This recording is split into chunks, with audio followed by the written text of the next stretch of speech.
Maren Holt's family refused to change their vacation to Maui, even though my son's funeral was that same week. We spent $15,000. That's your problem, not ours, they told me. So I cut off all contact with my parents and my sister. When they returned, a surprise was waiting for them. But I'll start from the beginning. Today I am 38 years old. When everything started, almost a year ago, I was 37. I had been married to Dorian for 15 years. He was 39. He worked at a bank and loved fishing more than anything. Well, almost more than anything, because above everything else were my son Beckett and me. Beckett was 12. He was smart. One of those kids who got good grades without you having to beg him. And he played soccer in a youth league at the community sports center. We lived in a nice house, nothing fancy, but it was ours. For years, Dorian also had an apartment in the city that he inherited from his grandmother. It stayed empty for a long time because we didn't need it. When my sister Larkin married Corbin 2 years ago, things got tight for them. He worked at a car dealership. She was a receptionist at a dental clinic. They didn't earn much and kept moving from room to room or living with roommates. So Dorian and I offered them something. Move into the apartment rent-free. Just take care of it and save up for your own place. I said it sincerely, the way you do in family. Larkin is 3 years younger than me. She had always struggled with relationships, and Corbin seemed like a decent guy. I wanted to believe things were finally falling into place for her. My parents, Vance and Iris, live about 20 minutes away in the northern part of the city too. My dad retired from the postal service. My mom worked for years at the public library and retired last year. They are in their 60s and I thought we got along well. I called them every few days. If my mom needed someone to go with her to the grocery store, there I was. If my dad's hands hurt from arthritis and he couldn't fix something around the house, I went over. When money got complicated, I found ways to help. I really thought that was what family meant. That Saturday in January dawned cold. One of those days when the sun tricks you and the air still cuts. Dorian woke up early, excited to take Beckett fishing at Lake Meridian. They had planned it all week because they said the weather was going to be perfect. They left around 8 inches the morning. Dorian's truck was loaded with their gear, the rods, the cooler with sandwiches I had made, water, fruit, and with the excitement they carried, it looked like they were going to conquer the world. I remember standing at the door watching them drive away and thinking without exaggeration, how lucky I am. I stayed behind doing normal things. I cleaned, did laundry, went to the store. Around 5 I started making dinner, expecting them back any minute. Dorian always said they would be home no later than 6 because Beckett had homework. 6 o'clock came, and nothing. 7 and nothing. I called Dorian and it went straight to voicemail. That wasn't unusual. Around the lake and on some stretches the signal drops. By 8 I was starting to worry, but I told myself maybe they lost track of time or had truck trouble. The doorbell rang at 8:47. I remember exactly because I looked at the clock thinking it was a neighbor or a delivery. I opened the door and there were 2 police officers. Maren Holt? The older one asked with a serious face that froze me. There is a feeling that falls over you when you know, without anyone saying it, that something horrible has happened. I felt it in that second. Yes, I answered, my voice barely there. I'm Officer Ramirez. This is Officer Klein. May we come in? I let them into the living room. My legs were shaking as if they wouldn't hold me. Officer Ramirez sat across from me. The other stayed near the entrance like he was guarding the space. Ramirez took a deep breath. Mrs. Holt, I'm sorry to tell you this, but your husband and your son were involved in a serious accident this afternoon. The words hit me like a push. Are they okay? Where are they? I asked, and it even made me angry that my voice came out so normal. Ramirez looked down at his notebook. The accident happened around 6:15 this evening on the way back at a traffic light intersection near Riverton. A drunk driver ran the light and hit them on the driver's side. I felt like I wasn't breathing. Just tell me if they're alive, I said, and my voice broke. Ramirez looked at me with a sadness that would never leave him. Your husband died at the scene. I'm so sorry. The world went silent. I heard the words, but they wouldn't sink in. Dorian dead. No, it couldn't be. He had kissed me that morning. He was going to come back and tell me how many fish they caught. Beckett was going to walk in talking a mile a minute. And Beckett, I managed to say, the boy is alive, but he's in critical condition. He has serious injuries, including a traumatic brain injury. Thanks to Dorian's policy, they took him to Cedars-Sinai Hospital. He's in surgery. I don't remember much of what happened after that. I remember Officer Klein drove me in the patrol car because I wasn't in any shape to drive. I remember Officer Ramirez drove my car behind us. I remember lights, hallways, Doctors in scrubs, words I didn't want to understand, traumatic brain injury, induced coma, guarded prognosis. When they finally let me see him, Beckett looked so small truly. He was in that huge bed, surrounded by machines, with tubes, his head bandaged, his face swollen and marked. Dr. Ellison explained calmly that they had relieved the pressure on his brain, but they couldn't know if he would wake up, or when, or how. She was honest without being cold. You appreciate that and hate it at the same time. That night from the hospital, I called my parents. My mom answered on the third ring. "Maren, it's so late. What's wrong?" "Beckett," I said, and I couldn't say more because I broke down crying as if something inside me had shattered. "My love, what happened? Where's Dorian?"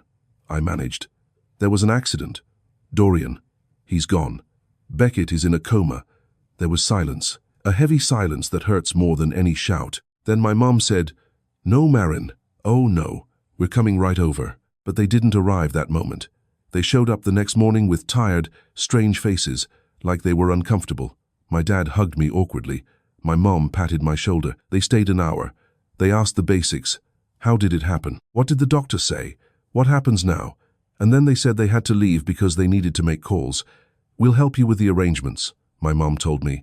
"Don't worry about anything." I clung to those words like a lifeline. The next day I called them to talk about Dorian's funeral.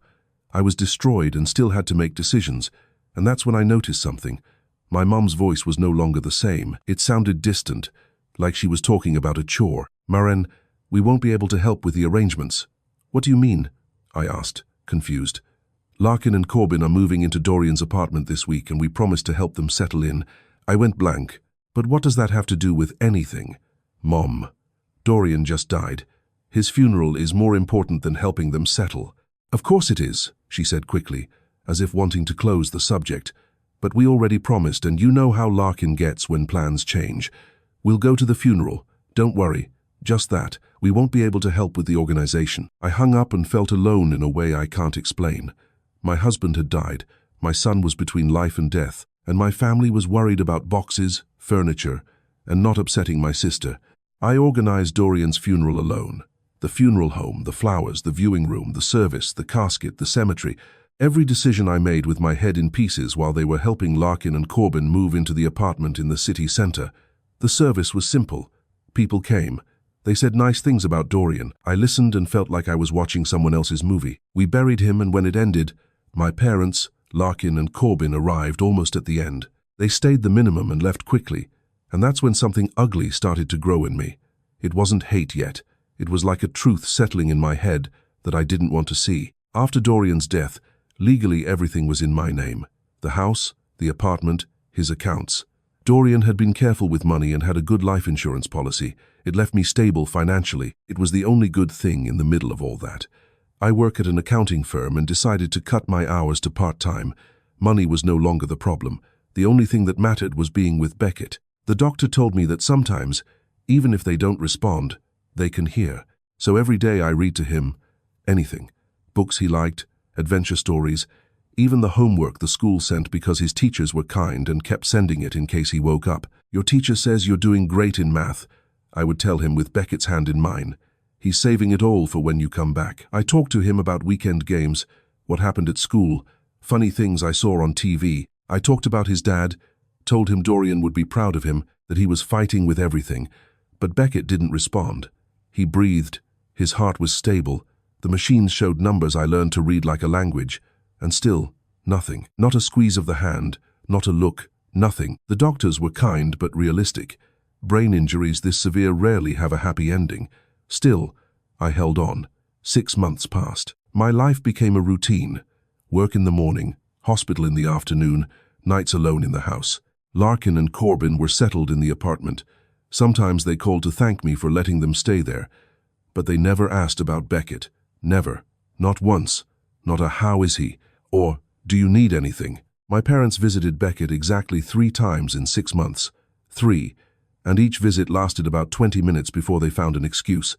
"Hospitals make me nervous," my mum would say. "Or your dad is tired," she would add. And the traffic, they would finish, as if that justified everything. One Tuesday morning in July, Dr. Ellison called me at work. I was reviewing reports when my phone rang. "Mrs. Holt, "This is Dr. Ellison. I need you to come to the hospital as soon as possible." My heart dropped. I left without thinking. I drove as best I could. When I arrived, the doctor was waiting outside Beckett's room, and her face told me everything before she spoke. "Mrs. Holt, I'm so very sorry. Beckett passed about an hour ago. His body couldn't take any more." I felt a literal blow. I stumbled back and had to grab the wall. "But he was stable," I said, almost protesting. "Yesterday he looked the same as always." "Sometimes with injuries this severe the body gives up," she explained, and her voice broke a little. "There was nothing more we could do. I really am sorry." I went into the room and hugged him one last time. Beckett looked peaceful, like he was sleeping. I hoped he would open his eyes and say, "What happened?" like when he woke from a nightmare. But no, my boy was gone. I drove home and sat in the living room for hours, crying until nothing came out anymore. When I could finally breathe without choking, I picked up the phone and called my parents. "Mom, Beckett died." There was a pause. "Oh, Marin, I'm sorry," my mom said. Her voice was flat, like I had told her the fridge broke. I stayed frozen but continued. "I need help with the funeral," I said. "I can't do this alone again." "Well, that's going to be a problem," she answered, as if talking about a change of plans. "We can't help with that, and we won't be able to go to the funeral either." I thought I had heard wrong. "What? You're not going?" "Tomorrow we fly to Maui with Larkin and Corbin. It's a family trip. We've been planning it for months." It was Tuesday. Beckett had just died, and my mom was talking about a flight the next day. I was speechless for a second, and then my voice came out like a quiet scream. "Mom, my son just died. Your grandson just died. How can you go on vacation?" "We can't move it," she said sharply. "Do you know how much money we spent on this? $15,000. It can't be rescheduled. We'll lose it." I felt my hands burning. They were choosing a vacation over Beckett's funeral. "Marin, you're a strong woman. You'll get through this," she said, as if giving advice. "Just like you did with Dorian's funeral. You don't need us there. And honestly, that money can't be wasted." And she hung up on me. I stared at the phone. Fixed, like it was something I didn't understand. It felt like a punch to the stomach. I didn't even have time to process it when the phone rang again. It was Larkin. "Marin." "She didn't greet me," Mom told me. "Look, yes, what happened with Beckett is very sad, but we're not canceling the trip." She didn't sound sad. She sounded annoyed. "Larkin, it's Beckett's funeral," I said, and I hated how I sounded like I was asking for a favor. "He's your nephew, and I'm sorry, but that's your problem, not mine," she snapped. And there I really lost my breath. "Besides, I'm pregnant. Do you understand? This might be my last chance to rest before the baby comes. I've been looking forward to this trip for months, and I'm not losing it over this." I was so shocked, no words came out. "You have no right to ask us to cancel," she continued. "We already paid everything. I need this break. You handle your things and leave us alone." And she hung up too. I stayed silent. In 10 minutes my family made it clear that a beach was more important to them than my dead son, that I was alone. But in that moment I felt something I hadn't felt in months. Clarity, like my head finally settled. "Fine," I told myself. "First I bury my son, then I deal with you." I called my friend Sarah. As soon as she heard my voice, she didn't ask much. She came to my house and sat with me. Together we organized Beckett's funeral. Again I did everything, but this time I no longer expected my family to show up, no longer expected support, didn't even expect them to pretend they cared. Between the paperwork, the funeral home, and finding space at the cemetery, it went until Thursday. The wake and burial of Beckett were that Thursday morning. It was small.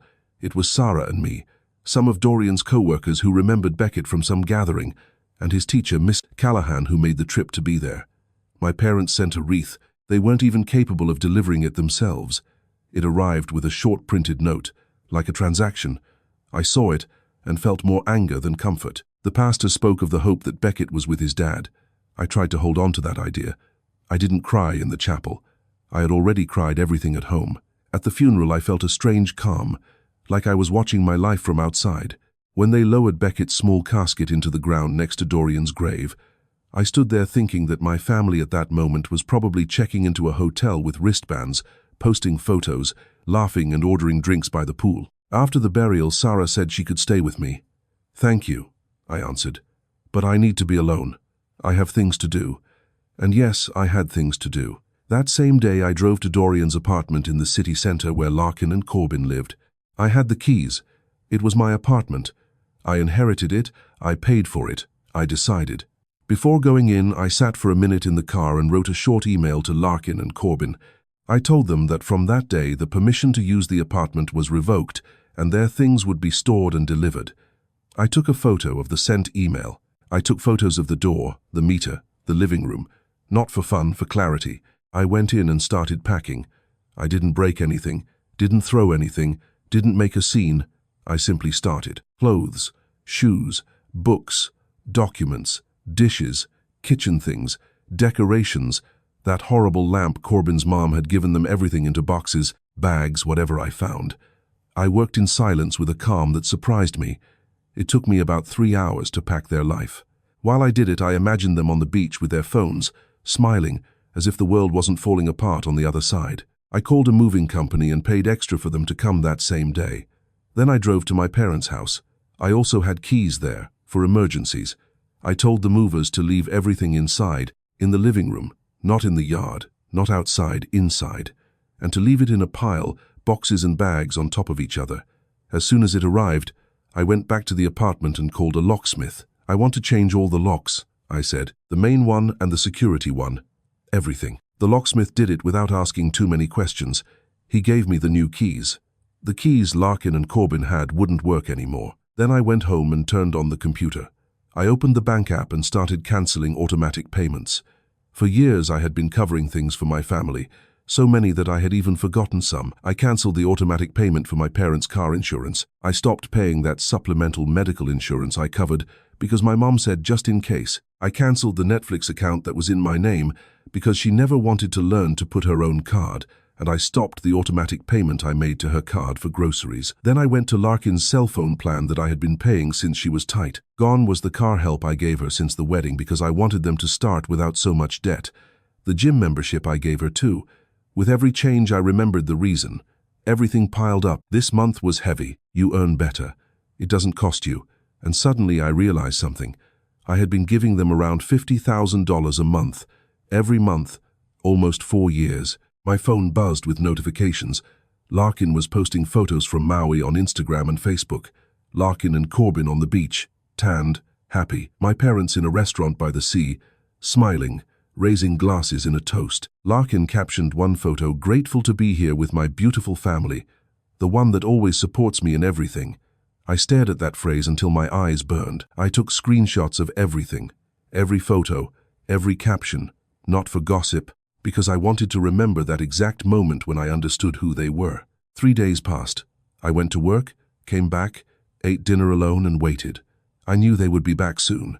And for the first time in months I felt I had control of something. Sunday night my phone started ringing. First my dad, then my mom, then Larkin, then Corbin, then my parents again. I didn't answer. I was in the living room sorting Beckett's things to donate and let the phone ring and ring. Then the voice messages started. My mom's voice tight with anger. "Maren, what did you do? Why are all of Larkin's things here? Call me right now." Larkin almost screaming.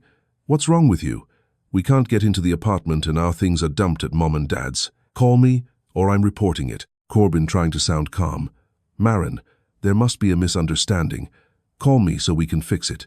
My dad confused. "Daughter, there's a mess here. Please tell us what's going on." I deleted the messages without listening to them fully. Then I blocked their numbers, but they didn't give up. They called from other numbers, sent emails, messages on social media.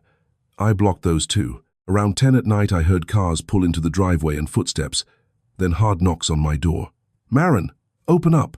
Larkin shouted from outside. "Open now!" I looked out the window. There they were, all four. My mom, my dad, Larkin and Corbin. They looked tired, angry, and freshly off a flight. They had gone first to the apartment with their suitcases, saw it was closed, and then went to my parents'. At my parents' they found the pile in the living room and then came for me. I took a deep breath. That conversation was going to happen whether I wanted it or not, and I was ready. I opened the door. Larkin tried to push in, but I stood firm in the entrance. My mom came in anyway, as if my house were hers, and the others followed. They stood in my living room looking at me like I had committed a crime. "We need to talk," my mom said, and it didn't even sound like a request. Larkin couldn't hold it. "What were you thinking?" she snapped. "Our things are at Mom and Dad's like trash, and we can't get into the apartment." I looked at her without raising my voice. It's not your apartment anymore. What do you mean? She said, her mouth falling open. I changed the locks, I told her. You don't live there anymore. Larkin went blank for a second, then exploded. You can't do that. We have rights. There was no contract, I answered. It was a favor, a permission, and I withdrew it. Corbin took a nervous step. Marin, I understand you're hurting, truly, but this isn't the way. I looked at him calmly. You could have thought about that before telling me my son's death was my problem, not yours. The silence was heavy. Larkin looked down for a moment. I was upset, she said. Quieter. I didn't say it like that. Yes, you did, I answered. And you also said you needed to rest before the baby came, and that's why Beckett's funeral wasn't worth canceling a trip. My mom jumped in indignantly. Marin, you're exaggerating. We know you're not well, but that doesn't justify doing this. That's not how you treat family. I let out a short, joyless laugh. Family, I said. You're really coming to talk to me about family? My dad raised his hands like he wanted to mediate. Daughter, of course we're family. We've had problems, but this can be fixed. Larkin, who until then was in defense mode, suddenly changed her face, looked at me hard and said in a tone that disgusted me, I get it now. You've taught me a lesson. Fine. So give me the new keys and we'll leave it at that. I looked at her without blinking. No. Larkin froze. What? No, I repeated. My decision is final. You don't live there anymore. Find another place. Larkin put her hands on her belly like it was a shield. I'm pregnant, she yelled. We have nowhere to go. How can you throw out a pregnant woman just like that? I felt a cold tiredness. Did you think about that when you chose Maui instead of saying goodbye to Beckett? Larkin looked at me for a second, and then her face twisted with anger. I know what this is, she said in a hard voice. You're jealous because I'm going to have a baby. And your son died. The living room went silent. Even Corbin stood with his mouth open. Larkin kept going like she was pouring out poison. You've lost your mind since Beckett died, and now you're taking it out on me because I'm pregnant and can move on with my life. You can't stand that I'm happy while you keep crying over a kid who wasn't even that special. Something cold fell in my chest. Then I raised my voice like never before. Get out, I shouted. Get out of my house right now. My mom tried to fix it. Marin, Larkin isn't thinking straight. Neither are you. You're in mourning. You're sensitive and making decisions that will hurt the family forever.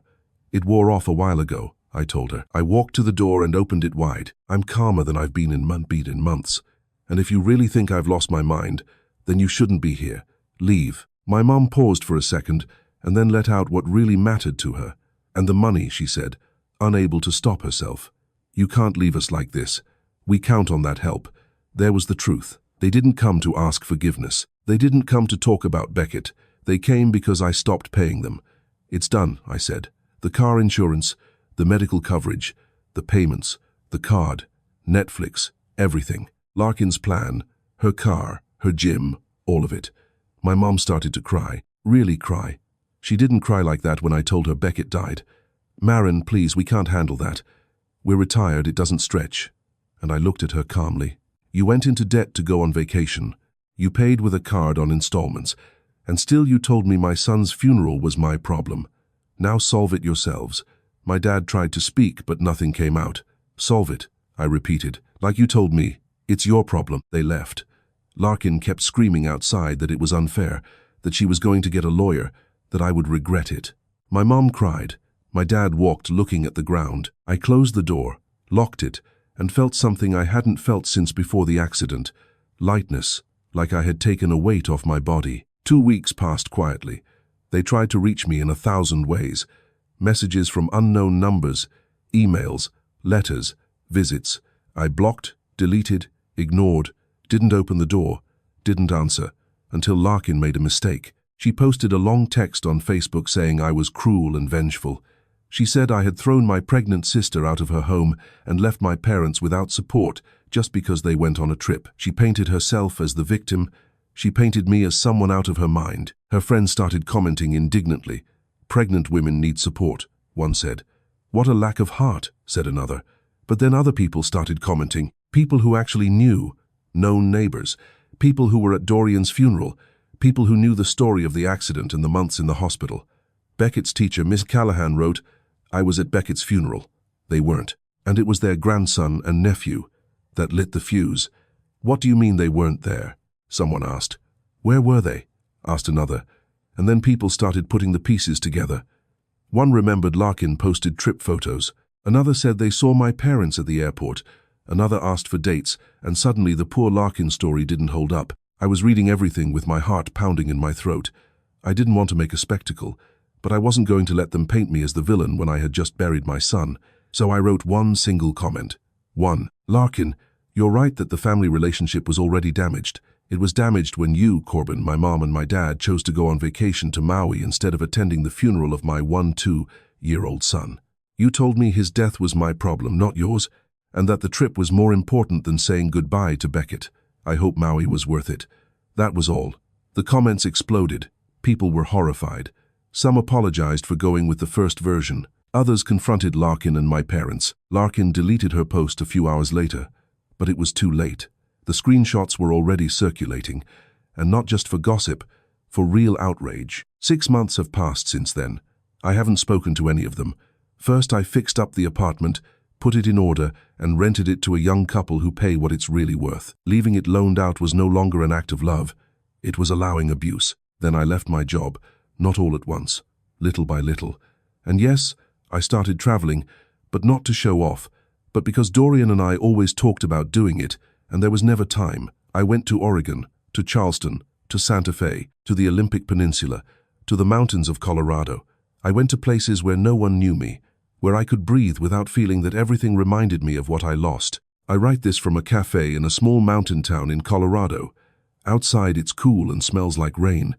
People walk by with bags, couples talking quietly, normal life, and I, for the first time in a long time, feel I can exist without being in survival mode. When this trip ends, I'm going to move to a mountain place, to a quiet town in the Rockies. I always liked forests and silence, and there's nothing tying me anymore to where I lived. My house has memories in every corner, and I need a new beginning. Sometimes people ask if I miss my family. The honest answer is no. I miss the family I thought I had, the one I thought would hold me when my world ended. But that family didn't exist. The real family, the one that chose a beach instead of the funeral of a child, that one I don't miss. And for the first time in my adult life, I feel free. Free from people who got used to me solving everything. Free from those who confused support with entitlement. Free from those who valued money and comfort above love and loyalty. Free to build a new life with people who actually know what it means to be there when you need it most.